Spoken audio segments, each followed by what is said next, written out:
Morning and good evening also. কে কখন video দেখছো আমি জানি না, বাট আজকে সবার মোস্ট ডিমান্ডেড একটা টপিক নিয়ে আলোচনা করতে এলাম। সেটা হচ্ছে গোল্ডেন রুল। সিবিএসসি হোক কি আইএসসি হোক, বেঙ্গলের অনেক ছাত্রছাত্রীর এটাই প্রবলেম, স্যার গোল্ডেন রুলটাই তো বুঝতে পারছি না, জার্নাল করবো কী করে, গোল্ডেন রুলটা ভাববো কী করে। সেই সব টপিক ধীরে ধীরে ডাউট করা হবে এই চ্যানেলেই, বাংলা ভাষায় বাংলাতে। সেই জন্য আজকের টপিক গোল্ডেন রুল। কমার্শিয়ালের তরফ থেকে আজকে এই টপিকটা তোমাদের জন্য। যদি কাউকে অনলাইন বা অফলাইন ক্লাসের জন্য সাউথ কলকাতায় যোগাযোগ করতে হয়, এই নাম্বারে যোগাযোগ করতে পারো 7003423702। এই নাম্বারে কন্ট্যাক্ট করতে পারো। সরাসরি আমার সাথে যে কোনো স্টুডেন্ট যদি কোনো ডাউট হয়, যে কোনো জায়গা থেকে যারা ভিডিওটা দেখছো তারা নির্দ্বিধায় কল করতে পারো। আজকে আলোচনা করবো গোল্ডেন রুল। আমরা জানি তিনটে অ্যাকাউন্টে আমরা ভাগ পাই অ্যাকাউন্টেন্সিতে, সেটা হচ্ছে personal account, real account, nominal account. ইংলিশটা তো বুঝলাম, বাংলাটা কি? পার্সোনাল অ্যাকাউন্টের বাংলা হলো ব্যক্তিক হিসাব। হিসাব ব্যক্তিক হিসাব। এই ব্যক্তিক হিসাব বলতে কি বোঝায়? বলছে এনি পারসন অর ইনস্টিটিউশন, যে কোনো ব্যক্তি বা প্রতিষ্ঠানকে বলা হয় পার্সোনাল অ্যাকাউন্ট। যেমন আমি তুমি, যেমন স্কুল কলেজ, এরা হচ্ছে সবাই পার্সোনাল অ্যাকাউন্ট। যেমন রাম স্কুল, যদি কেউ বলে কোনো একটা স্কুল এবিসি স্কুল, সেটা পার্সোনাল অ্যাকাউন্ট। এবিসি কলেজ, সেটা একটা পার্সোনাল অ্যাকাউন্ট, কারণ ওরা প্রতিষ্ঠান বা institution. Calcutta university, Vivekananda college, Ashutosh college, Vivekananda women's college, Odisha Purpara high school, এগুলো সবই কি পার্সোনাল অ্যাকাউন্ট। ডেবিট ক্রেডিট এবার কখন হবে?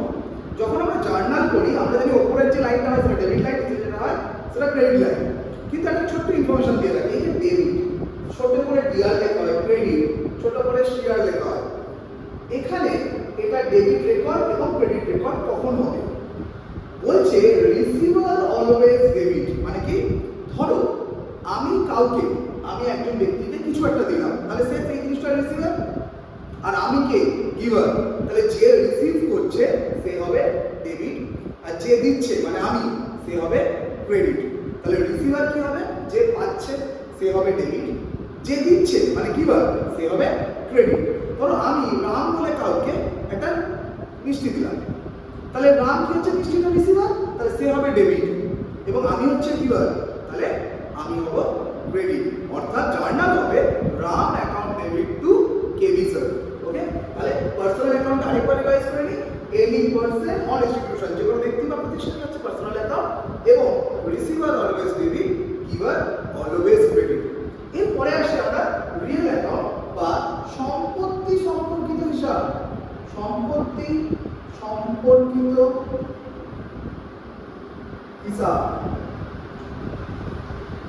এর অর্থাৎ কি? এনি অবজেক্ট, যে কোনো বিষয়বস্তু যা আমরা চোখে দেখতে পাই এবং স্পর্শ করতে পারি।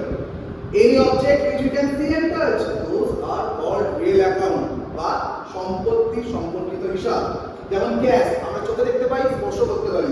মেশিন আমরা চোখে দেখতে পাই, স্পর্শ করতে পারি। ফার্নিচার আমরা চোখে দেখতে পাই, স্পর্শ করতে পারি।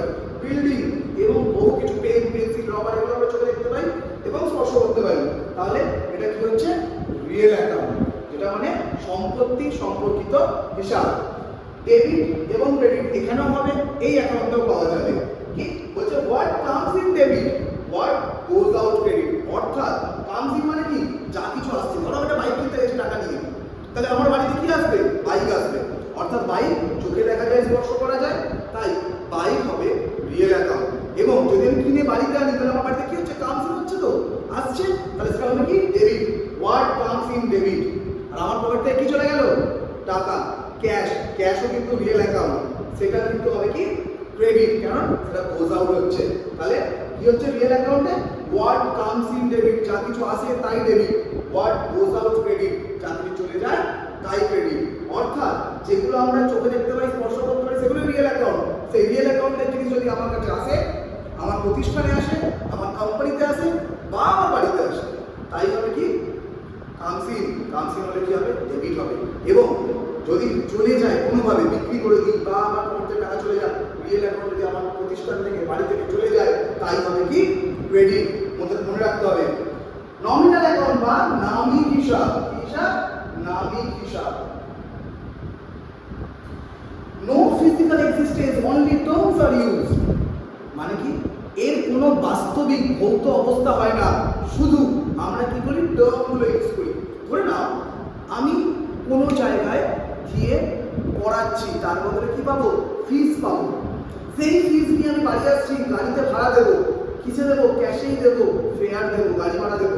বাড়ি এসে ঘর ভাড়া দিচ্ছি, রেন্ট দেবো, সেই ক্যাশেই দেবো। ক্যাশ কিন্তু রিয়েল অ্যাকাউন্ট। ফিস, রেন্ট, ফেয়ার, কমিশন, ইন্টারেস্ট, এগুলো কোনোটাই বাস্তবে ভৌত অবস্থায় দেখা যায় না। এই টার্মগুলো আমরা ইউজ করি। ধরে নাও তুমি তরমুজ কিনতে গেছো, তুমি তরমুজটা পেলে, সেটাও কিন্তু রিয়েল অ্যাকাউন্ট। তোমার কাছ থেকে টাকাটা দিলে, সেটাও কিন্তু রিয়েল অ্যাকাউন্ট। পারচেজ বা সেল, ক্রয় এবং বিক্রয়, এটা কি তুমি বাস্তবে দেখাতে পারবে চোখে? শুধু আমরা টার্মটা ইউজ করি, তাহলে সেগুলো হচ্ছে কি নমিনাল অ্যাকাউন্ট। সেখানে গোল্ডেন রুল কি বলছে? বলছে এক্সপেন্স এন্ড লসেস আর ডেবিট। যদি আমার খরচা হয়, যদি আমার লস হয়, তাহলে হবে ডেবিট। ক্রেডিট হচ্ছে ইনকাম, গেইন এন্ড প্রফিট। যদি তুমি ইনকাম করো, যদি তুমি আয় করো, প্রফিট করো, অর্থাৎ লাভ করো, তাহলে হবে ক্রেডিট। অর্থাৎ ধরো আমার কোম্পানি আছে, আমি স্টাফদের স্যালারি দিচ্ছি, কোম্পানির জন্য স্যালারি কি হয়ে গেল? খরচা, তাহলে স্যালারি হবে ডেবিট। কিন্তু ধরো আমি একজন কর্মচারী, আমি কোনো জায়গা থেকে আর্ন করছি, ইনকাম করছি, তাহলে স্যালারি যখন পাচ্ছি তখন স্যালারি হবে ক্রেডিট। অর্থাৎ যদি স্যালারি একটাই টার্ম, যদি ধরো আমি লোন নিই, তাহলে আমি ইন্টারেস্ট দেবো, তাহলে সেটা হবে কি? খরচা। তাহলে আমি যদি লোন নেওয়ার পরে যদি আমি ইন্টারেস্ট দিই, ইন্টারেস্ট হয়ে যাচ্ছে কি? খরচা, ডেবিট হবে। কিন্তু আমি যদি কাউকে লোন দিই, সে আমাকে ইন্টারেস্ট দেবে, তখন ইন্টারেস্ট হয়ে যাবে কি? ইনকাম। অর্থাৎ জায়গা বিশেষে কিন্তু তার রূপ পরিবর্তন হবে। কিন্তু যদি আমার খরচা হয় একই টার্ম, কিন্তু যদি আমার সেই দেখা যাচ্ছে স্যালারি বা ইন্টারেস্ট খরচা, তাহলে সেটা কি হয়ে যাবে? এক্সপেন্স হলে হবে ডেবিট। আর যদি অন্যদিকে দেখা যাচ্ছে আমার ইনকাম, যে আমি চাকরি করছি, স্যালারি পাচ্ছি, আমি কাউকে লোন দিচ্ছি, ইন্টারেস্ট পাচ্ছি, তখন আমার ইনকাম হচ্ছে বা লাভ হচ্ছে, তাহলে কি হয়ে যাবে? এটা ক্রেডিট। আমি 100 টাকায় জিনিস কিনে 120 টাকায় বিক্রি করলাম, 20 টাকা লাভ হলো, সেই 20 টাকা লাভ, প্রফিট কি হবে? ক্রেডিট। 100 টাকা জিনিস কিনে 80 টাকায় বিক্রি করলাম, 20 টাকা লস হলো, লস হলে কি হবে? ডেবিট। তো এটাই ছিল গোল্ডেন রুল। যদি এখনো বুঝতে অসুবিধা হয়, নিচে কমেন্ট করতে পারো বা সরাসরি যোগাযোগ করতে পারো। কোনো রকম ডাউট থাকলে আমি চেষ্টা করেছি যতটা পারার সহজ করে বোঝানো। আর এরপরে যদি ডাউট থাকে ডেফিনেটলি আমাকে জানিও। ধন্যবাদ, থ্যাংক ইউ।